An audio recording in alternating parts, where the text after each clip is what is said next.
తలచిన పనులు ఎటువంటి విఘ్నాలు లేకుండా సజావుగా సాగాలంటే ప్రతి నిత్యం ఈ మహాగణేశుని ఈ నామాలు భక్తి శ్రద్ధలతో పఠించండి.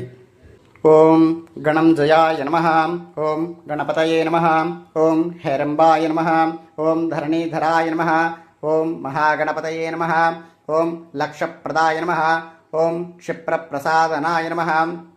ఓం అమోఘసిద్ధయే నమః. ఓం అమితాయ నమః. ఓం మంత్రాయ నమః. ఓం చింతామణయే నమః. ఓం నిధయే నమః. ఓం సుమంగళాయ నమః. ఓం బీజాయ నమః. ఓం ఆశాపూరకాయ నమః. ఓం వరదాయ నమః. ఓం శివాయ నమః. ఓం కాశ్యపాయ నమః. ఓం నందనాయ నమః. ఓం వాచాసిద్ధాయ నమః. ఓం ఢుండి వినాయకాయ నమః.